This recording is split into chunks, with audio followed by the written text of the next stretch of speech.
Hi, నేను Chandramouli. Welcome to Chandu knowledge hub. మనం previous క్లాస్లో ఎటోట్రాఫిక్ న్యూట్రిషన్ అంటే ఏంటి, ప్రీవియస్ క్లాస్లో ఎక్స్పెరిమెంట్స్ గురించి కూడా చదువుకున్నాము. సో ఫోటోసింథసిస్ ఈక్వేషన్ గురించి ఇలాంటివి మనం నేర్చుకున్నాం. మరి ఈరోజు క్లోరోఫిల్ అండ్ ఫోటోసింథసిస్ అంటే ఫోటోసింథసిస్ గురించి కొంచెం డెప్త్గా అనాలిసిస్ చేయడము, లైట్ రియాక్షన్, డార్క్ రియాక్షన్స్ అంటే ఏంటివి, ఇలాంటివి మనం ఈరోజు తెలుసుకుందాం. మరి మొదటగా వచ్చేసి క్లోరోఫిల్ అండ్ ఫోటోసింథసిస్. ఫస్ట్ ఇంజనౌస్ అనే scientist number of several other experiments conduct చేసిండు. ఈ ఫోటోసింథసిస్ మీద ఎన్నో ఎక్స్పెరిమెంట్స్ చేశాడు ఇంజనౌస్. మరి ఎక్స్పెరిమెంట్లు చేసిన తర్వాత ఈ proposed that only green plants could carry out of the photosynthesis. Only green ప్లాంట్స్లో ఫోటోసింథసిస్ జరుగుతుందని ప్రపోజ్ చేశాడు. మరి ఇది నెంబర్ ఆఫ్ ఛాలెంజెస్ అంటే నెంబర్ ఆఫ్ క్వశ్చన్స్ ఎరైజ్ అయ్యాయి దీని నుంచి. మరి ఇప్పుడు ఇనిషియల్గా లీవ్స్ అనేటివి డార్క్ బ్రౌన్లో ఉంటాయి, తర్వాత అవి గ్రీన్గా చేంజ్ అవుతాయి. సో అది ఎలా అని, మరి బ్రౌన్ గ్రీన్ ఉన్న ప్లాంట్స్, బ్రౌన్ గ్రీన్ ఉన్న లీవ్స్ కూడా ఫోటోసింథసిస్ అందులో జరగదా అనేది, ఇలాంటి కొన్ని ప్రశ్నలు వచ్చాయి. సో ఆ తర్వాత Ingenuous proportion became a possible in the year 1897 due to the work of scientists Peltier and Cavinto. ఈ పెల్టియర్ అనే కావెంటో సైంటిస్టులు గ్రీన్ కలర్ సబ్స్టెన్స్ను ఎక్స్ట్రాక్ట్ చేశారు లీవ్స్ నుంచి. దాన్నే మనం అన్నాం క్లోరోఫిల్ అని నేమ్ చేశారు వాళ్ళు. ఎవరు? Pelletier and Caventou. మరి క్లోరోఫిల్తో పాటు అడిషన్గా కెరటోనాయిడ్స్ అండ్ ఫైకోబిలిన్స్ కూడా ఉంటాయని చెప్పారు. ఈ కరోటనాయిడ్స్, క్లోరోఫిల్ అండ్ పైకోబిలాన్స్ కూడా ఫోటోసింథసిస్లో పార్టిసిపేట్ అవుతాయని వివరించడం జరిగింది. సో మనం ఇక్కడ గుర్తుంచుకోవాల్సింది, ఇంజనౌస్ అనే సైంటిస్ట్ ఈ proposal that only green plants could carry out the photosynthesis అని. తర్వాత పెల్టియర్ అండ్ క్యావెంటో సైంటిస్టులు వీళ్ళు గ్రీన్ కలర్ సబ్స్టెన్స్ను ఎక్స్ట్రాక్ట్ చేశారు, అదే క్లోరోఫిల్ అని.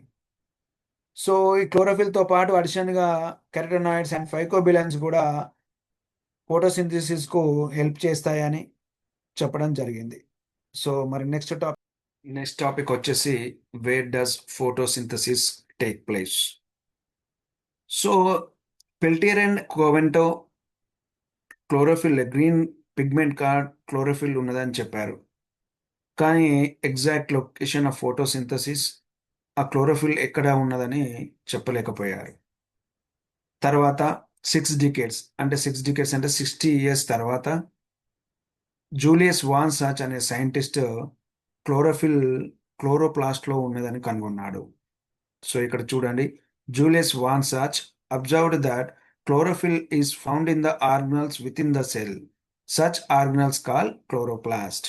ఓకే, జూలియస్ వాన్ సాచ్ అనే సైంటిస్ట్ కనుగొన్నాడు. మరి ఇక్కడ ఇవి చాలా నెంబర్, అంటే ఈ క్లోరోప్లాస్ట్ అనేది అరౌండ్ 40 to 100 ఉంటాయంట. Okay, this are the present in large in numbers.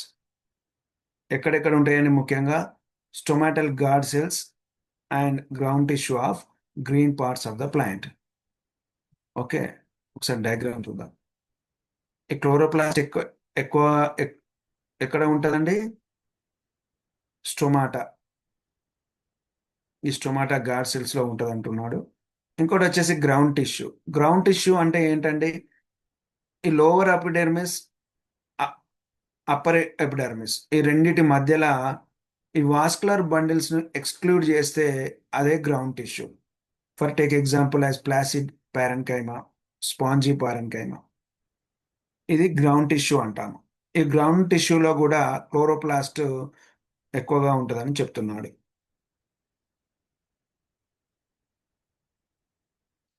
So మరి క్లోరోప్లాస్ట్ అంటే ఏంటో తెలుసుకుందాం. క్లోరోప్లాస్ట్ అనేది membranous structure consisting of 3 members. మరి inner most layer form stacked sac like structure call grana. Stacked sac like structure అంటే coins ఉంటాయి కదండి, ఒకదాని మీద ఒకటి పెడతాం కదా, అట్లా స్టాక్ లైక్ స్ట్రక్చర్స్ ఉంటుందంట. ఆ పార్ట్ని గ్రానా అని అంటాము. గ్రానా అంటే site of trapping of solar energy. మరి క్లోరోప్లాస్ట్ లో ఇంటర్మీడియటరీ ఫ్లూయిడ్ ఉంటుంది ఒకటి, దాన్నే మనం స్ట్రోమా అంటాము. The fluid like structure call stroma. ఇది గ్రానా స్ట్రోమా గుర్తుంచుకోవాలండి. ఈ స్ట్రోమా ఎందుకు ఉపయోగపడుతుంది? It is responsible for enzymatic actions. Okay, enzymatic actions కి ఈ స్ట్రోమా ఉపయోగపడుతుంది. ద గ్లూకోజ్ ను స్టార్చ్ లాగా మారుస్తుంది ఈ stroma. So chlorophyll like photosynthetic substances which present in the chloroplast capture the sunlight and produce organic molecules like glucose. ఇక్కడ photosynthetic substances అంటే chlorophyll like photosynthetic substances. ఈ క్లోరోప్లాస్ట్ లో chlorophyll ఉంటుంది. Chlorophyll like photosynthetic substances అంటే కరటనాయిడ్స్, జాంథోఫిల్స్, chlorophyll, ఇవన్నీ photosynthetic substances అన్నట్టు. ఇవి ఎక్కడ ఉంటాయి? క్లోరోప్లాస్ట్ లో ఉంటాయి. క్లోరోప్లాస్ట్ లో ఉన్న క్యాప్చర్ సన్లైట్ ని క్యాప్చర్ చేసుకొని గ్లూకోజ్ ను ప్రొడ్యూస్ చేస్తాయి. మరి ఇక్కడ chlorophyll contain 1 atom of magnesium. ఇది ఇంపార్టెంట్ అండి. సో మరి ఇక్కడ మనము క్లోరోప్లాస్ట్ డయాగ్రామ్ చూద్దాము. ఇంతకుముందు గ్రానా, గ్రానా అంటే ప్లూరల్, గ్రానం అంటే సింగులర్. చూడండి ఇక్కడ ఎలా ఉందో. స్టాగ్డ్ సాక్ స్ట్రక్చర్ అంటే కాయిన్స్ పైన ఇట్లా పెడతాం కదండి, ఆ విధంగా ఉంటాయి. సో ఇక్కడ స్ట్రోమా థాలకైడ్, గ్రానా థాలకైడ్ అని అంటాము. ఈ మధ్యలో దాన్ని స్ట్రోమా థాలకైడ్, గ్రానా థాలకైడ్ అంటాము. మిగతాది ఇది స్ట్రోమా. ఎంజైమాటిక్ యాక్షన్స్ జరుగుతాయి ఇందులో. ఓకే, థాలకైడ్ అనేది చాలా important, which trap the sunlight and produce the glucose. Okay,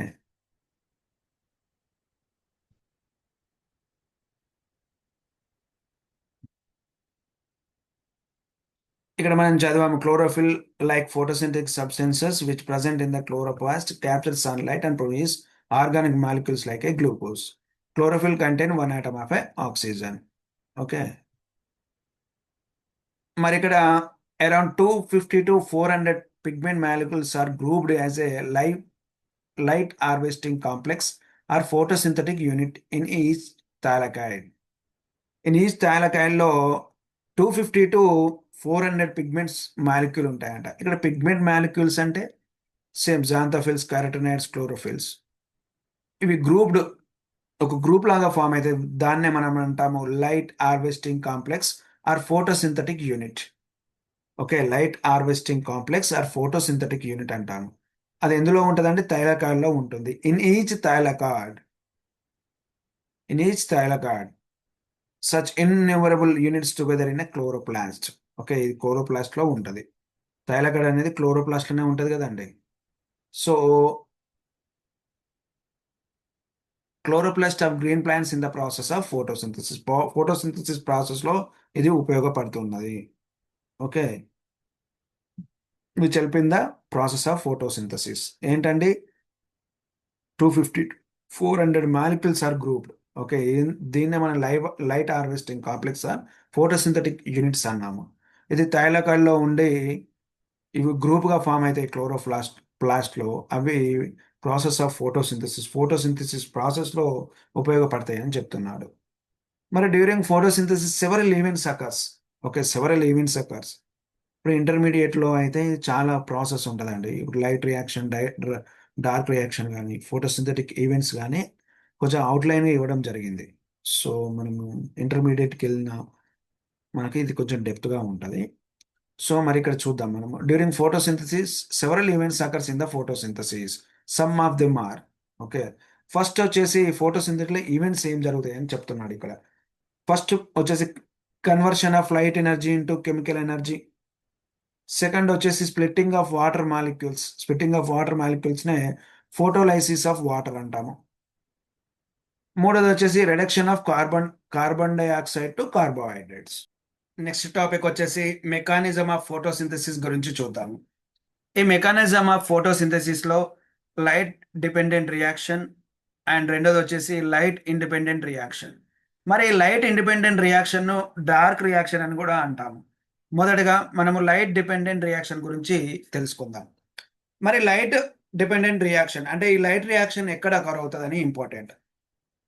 ఈ లైట్ రియాక్షన్ అనేది chlorophyll contain thylakoids, chlorophyll contain thylakoids గ్రానా of chloroplast లో అకర్ అవుతుంది. మనం ఇక్కడ డయాగ్రామ్ చూసినట్టయితే చూడండి, క్లోరోఫిల్ కంటైన్ థైలకాయిడ్స్, ఇవి థైలకాయిడ్స్ అండి. Chlorophyll contain thylakoids. ఈ థైలకాయిడ్స్ ఎక్కడ ప్రజెంట్ ఉంటుందండి? క్లోరోప్లాస్ట్ లో ఉంటుందని చెప్తున్నారు. సో గ్రానాల లైట్ రియాక్షన్ అనేది అకర్ అవుతుంది, స్ట్రోమాల డార్క్ రియాక్షన్ అనేది అకర్ అవుతుంది. సో స్టెప్ వన్ ఈ light reaction, light dependent reaction ఎలా జరుగుతుంది అనేది మనకు స్టెప్ 1 చూద్దాము. ఎప్పుడైతే లైట్ ఎనర్జీ ఈ క్లోరోఫిల్ ఎప్పుడైతే లైట్ ఎనర్జీకి ఎక్స్పోజ్ అవుతుందో అప్పుడు ఈ క్లోరోఫిల్ ఫోటాన్స్ ను అబ్జర్వ్ చేసుకుంటుంది. ఫోటాన్స్ ను అబ్జర్వ్ చేసుకోవడం ద్వారా ఈ క్లోరోఫిల్ అనేది యాక్టివేట్ అవుతుంది. సో పాయింట్ చూడండి, the chlorophyll on exposure to the light energy become activated. Chlorophyll become activated by observing the photons.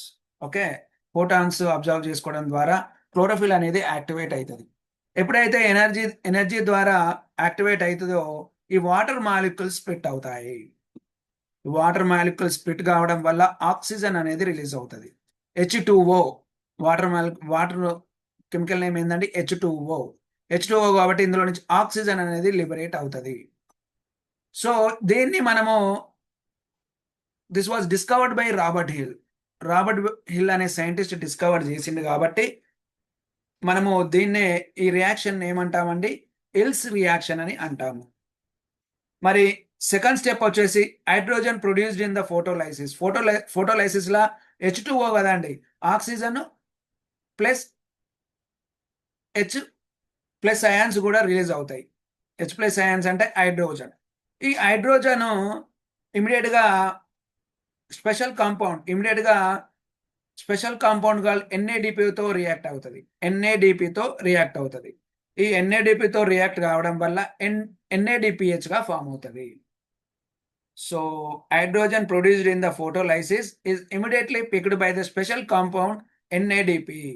ఈ హైడ్రోజన్ అయాన్స్ అనేవి NADP తో రియాక్ట్ అయ్యి NADPH గా ఫామ్ అవుతాయి. So another energy rich compound ATP also formed at the end of the light reaction. Light reaction లో ATP కూడా చివరిలో form అవుతుంది అని చెప్తున్నాడు. మరి ఇక్కడ NADPH, ATP రెండు ఫామ్ అయ్యాయి. These are assimilatory reactions.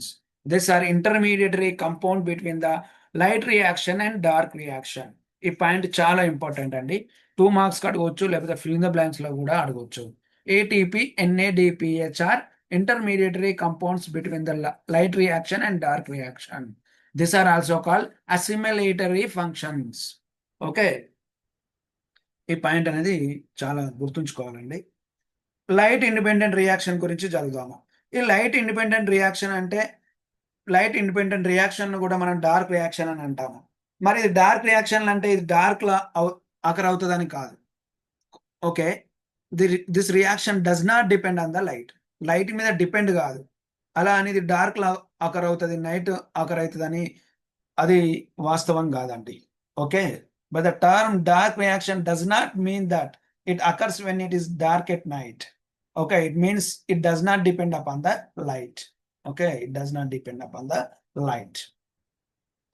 So ఏదైతే హైడ్రోజన్ నెక్స్ట్ స్టెప్ లో హైడ్రోజన్ అయాన్స్ ఏవైతే ఉన్నాయో కార్బన్ డైఆక్సైడ్ తోని రియాక్ట్ అవుతాయి. ఈ కార్బన్ డైఆక్సైడ్ తోని రియాక్ట్ అవుతాయి. మరి కార్బన్ డైఆక్సైడ్ రియాక్ట్ అయినప్పుడు ఎనర్జీని ఉపయోగించుకుంటది.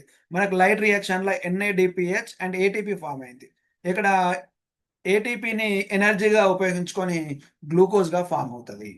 ఫైనల్ గా మనకు గ్లూకోజ్ గా ఫామ్ అయింది. సో గ్లూకోజే ఫామ్ కావాలి కదండి, గ్లూకోజ్ ఫామ్. ఇక్కడ this synthesis occurs in number of intermediary compounds and enzymes. Number of intermediate compounds occur అవుతాయి అంట. ఫైనల్ గా మనకు తెలుసు గ్లూకోజ్ స్టార్చ్ రూపంలో చేంజ్ అవుతుందని. Finally the glucose converts into the starch. So ఇదండి, ఇప్పుడు ఒకసారి చూద్దాము. క్లోరోఫిల్ యాక్టివేట్ అవుతుంది, ఆ తర్వాత splitting of water molecules. Okay, oxygen liberate అయింది, హైడ్రోజన్ ఉన్నది ఇందులో. హైడ్రోజన్ ఈ NADP తో రియాక్ట్ కావడం వల్ల NADPH ఫామ్ అయింది. తర్వాత అనదర్ రిచ్ కాంపౌండ్ కూడా ఫామ్ అవుతుంది, ATP. ఏటీపీ, ఎన్ఏడిపిహెచ్ని మనం ఏమంటామండి? అసిమిలేటరీ రియాక్షన్స్, ఇంటర్మీడియట్ కంపౌండ్స్ అంటాము. ఇది డార్క్ రియాక్షన్ అని అంటాము. డార్క్ రియాక్షన్ ఇది డార్క్‌లో అకర్ అవుతదని కాదు. ఇది లైట్ మీద డిపెండ్ కాదు అని చెప్పడం జరుగుతుంది ఇక్కడ. మరి ఇక్కడ hydrogen combines with the carbon dioxide. Carbon dioxide release అయినప్పుడు, కార్బన్ డయాక్సైడ్ కంబైన్ అయినప్పుడు, రిలీజ్ అయినప్పుడు కాదండి, sorry. Hydrogen combines with the carbon dioxide.